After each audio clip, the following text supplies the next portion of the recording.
Assalamualaikum warahmatullahi wabarakatuh. Sebelumnya, mohon izin perkenalkan kami dari kelompok 1. Di sini kami akan membahas mengenai output ataupun hasil olah data dari file yang sudah kami lakukan melalui SPSS. Di mana presentasi kami kali ini kami namai dengan faktor-faktor yang berpengaruh terhadap hasil belajar. Berikut ini adalah anggota kelompok kami.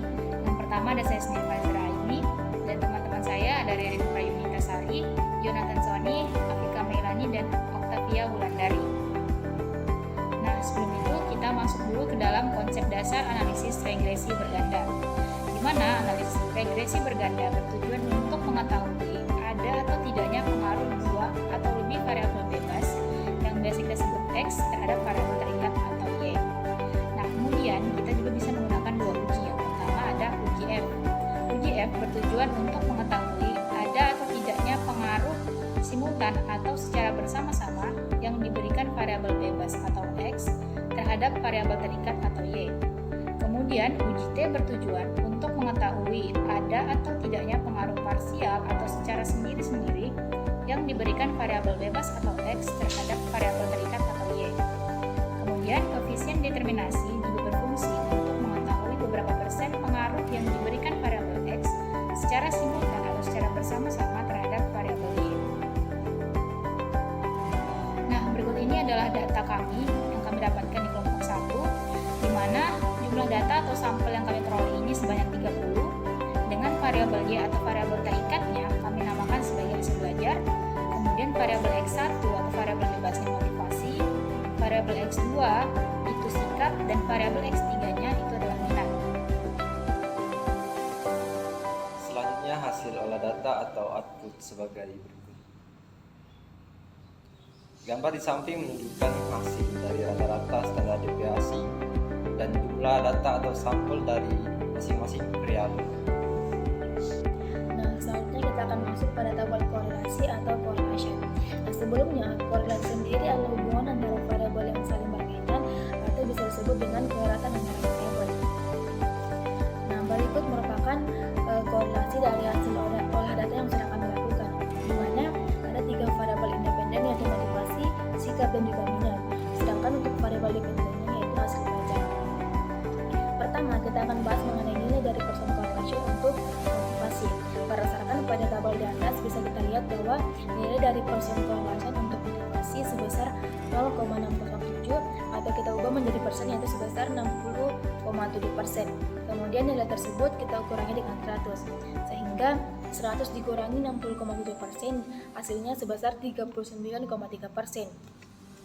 Artinya, hubungan antara variabel independen yaitu motivasi dengan hasil belajar sebagai variabel dependen itu sebesar 60,7%. Sisanya sebesar 39,3% itu dipengaruhi oleh variabel lain di luar model. Kemudian, yang kedua kita akan bahas mengenai nilai dari person correlation untuk minat.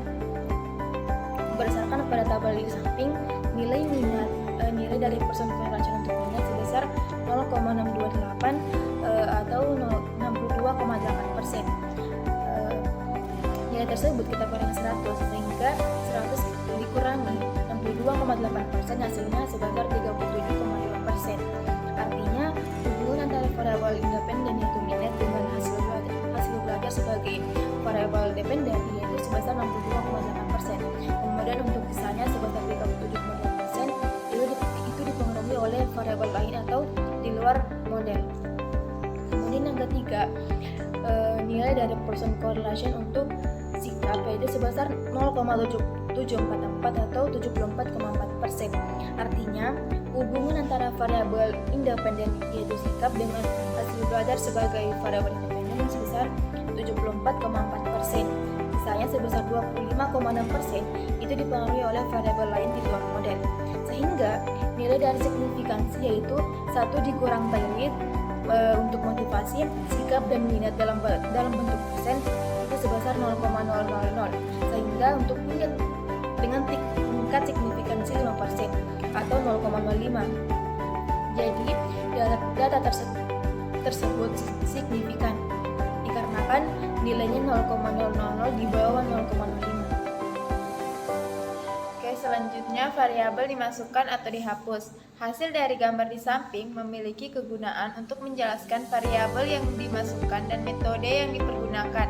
Variabel yang digunakan dalam analisis ini adalah hasil belajar atau Y, untuk variabel dependen atau terikat, kemudian motivasi atau X1, sikap atau X2, dan minat atau X3. Sebagai variabel independen atau bebas, metode yang digunakan adalah enter.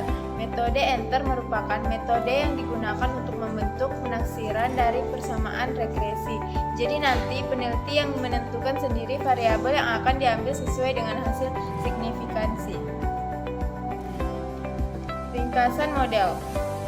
Hasil dari model sumari memiliki kegunaan untuk mengetahui hubungan antara kedua variabel atau lebih di dalam persamaan regresi. Di sini yang dilihat adalah nilai R square. Berdasarkan output di atas diketahui nilai R square sebesar 0,723. Hal ini mengandung arti bahwa pengaruh variabel X1 atau motivasi, X2 atau sikap, dan X3 atau minat secara simultan terhadap variabel Y atau hasil belajar adalah sebesar 72,3%, sisanya sebesar 27,7%. 100 sampai 72,3 dipengaruhi oleh variabel lain di luar model. Kemudian nilai R pada tabel di atas sebesar 0,850, artinya pengaruh variabel motivasi, sikap, dan minat terhadap hasil belajar adalah 85%, sementara sisanya sebesar 15% dipengaruhi oleh variabel lain di luar model. Selanjutnya kita akan masuk di koefisien. Koefisien yaitu mengukur kuat tidaknya hubungan antara variabel X dan variabel Y. Nah, di sini kan ada tabelnya. Terus kita masuk di hipotesis. Yang pertama H1, terdapat pengaruh motivasi X1 terhadap hasil belajar Y. Yang kedua ada H2, terdapat pengaruh sikap X2 terhadap hasil belajar Y. H3, terdapat pengaruh minat X3 terhadap hasil belajar Y. H4, terdapat pengaruh motivasi X1, sikap X2, dan minat X3 secara simultan terhadap hasil belajar Y. Tingkat kepercayaannya 95%, hanya sama dengan 0,05. Dasar pengambilan keputusan, uji T. Jika nilai signifikan kurang dari 0,05 atau T hitung lebih dari T tabel, maka terdapat pengaruh variabel X terhadap variabel Y. Jika nilai signifikan lebih dari 0,05 atau T hitung lebih kecil dari T tabel, maka tidak terdapat pengaruh variabel X terhadap variabel Y. T tabel sama dengan T A bagi 2 N kurang K kurang 1. T tabel sama dengan T 0,05 dibagi 2, 30 dikurang 3 dikurang 1. Jadi T sama dengan 0,02526, hasilnya 2056. 2056 diperoleh dari tabel T. Uji F. Jika nilai signifikan lebih kecil dari 0,05 atau F hitung lebih besar dari F tabel, maka terdapat pengaruh variabel X secara simultan terhadap variabel Y. Jika nilai signifikan lebih besar dari 0,05 atau F hitung lebih kecil dari F tabel, maka tidak terdapat pengaruh variabel X secara simultan terhadap variabel Y. F tabel sama dengan F K 30 dikurang 3, jadi F3 27, hasilnya 2,96. 2,96 diperoleh dari tabel F. Selanjutnya kita akan menguji hipotesis di mana ada H1, H2, dan H3 dengan menggunakan uji T. Yang pertama, kita akan melakukan pengujian terhadap hipotesis pertama, yaitu di mana diketahui nilai signifikansi untuk pengaruh X1 yaitu motivasi terhadap hasil belajar sebagai variabel dependen yaitu sebesar 0,038 lebih kecil dari 0,05. Dan untuk nilai T-nya, untuk nilai T hitung yaitu sebesar 2,124 dan lebih besar dari T tabel yaitu 2,056. Sehingga kita dapat menyimpulkan bahwa variabel independen dan motivasi dapat berpengaruh terhadap hasil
negatif menunjukkan pengaruh negatif dari variabel independen motivasi, sikap, dan minat. Bila variabel independen naik atau berpengaruh dalam satu satuan, maka variabel hasil belajar akan turun. Nilai koefisien regresi variabel motivasi X1 terhadap variabel hasil belajar Y. Jika motivasi X1 mengalami kenaikan satu satuan, maka hasil belajar Y akan mengalami penurunan sebesar 0,266 atau 26,6%. Kenaikan motivasi X1 akan mengakibatkan penurunan pada hasil belajar Y. Nilai koefisien regresi variabel sikap X2 terhadap variabel hasil belajar Y. Jika sikap X2 mengalami kenaikan satu satuan, maka hasil belajar Y akan mengalami penurunan sebesar 0,498 atau 49,8%. Kenaikan sikap X2 akan mengakibatkan penurunan pada hasil belajar Y. Nilai koefisien regresi variabel minat X3 terhadap variabel hasil belajar Y. Jika minat X3 mengalami kenaikan satu satuan, maka hasil belajar Y akan mengalami penurunan sebesar 0,450 atau 45,0%. Kenaikan minat X3 akan mengakibatkan penurunan pada hasil belajar Y. Selanjutnya kita akan membahas tentang ANOVA, yaitu menguji hipotesis H4 yang menggunakan uji F.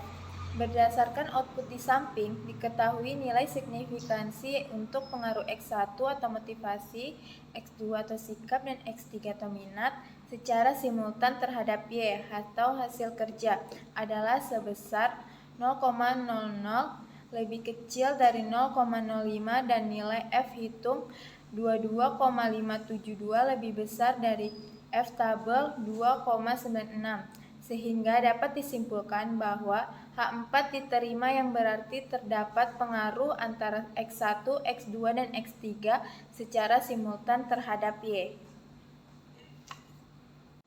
Selanjutnya kita akan masuk pada tabel diagnostik kolineritas. Hasil dari diagnostik kolineritas digunakan untuk melihat ada atau tidaknya masalah multikolineritas. Untuk multikolineritas sendiri atau kolineritas ganda adalah adanya hubungan linear antara peubah bebas X dalam model regresi ganda. Jika hubungan linear antara peubah bebas X dalam model regresi ganda adalah korelasi sempurna, maka peubah-peubah tersebut berkolineritas ganda sempurna. Nah, yang perlu diperhatikan pada tabel di atas adalah nilai dari eigenvalue lebih dari 0,01 dan kondisi indeks kurang dari 30. Maka dapat ditarik kesimpulan bahwa tidak terjadi gejala multikolineritas pada model regresi. Hasil pada tabel di atas dapat dilihat bahwa nilai eigenvalue sebesar 0,02 artinya kurang dari 0,01 dan nilai kondisi indeks lebih dari 30. Maka dapat kita tarik kesimpulan bahwa jika menggunakan nilai eigenvalue dan kondisi indeks bahwa telah terjadi gejala multikolineritas pada model regresi. Selanjutnya kesimpulan. Berdasarkan hasil atau output data yang sudah diolah tersebut, maka dapat kita simpulkan bahwa faktor berupa variabel independen atau bebas seperti motivasi, sikap, dan minat berpengaruh secara signifikan dan simultan terhadap variabel dependen atau terikat, yaitu hasil belajar. Baik, itulah tadi penyampaian materi dari kelompok kami, yaitu dari kelompok 1. Semoga apa yang kami sampaikan dapat bermanfaat. Sekian, terima kasih. Wassalamualaikum warahmatullahi wabarakatuh.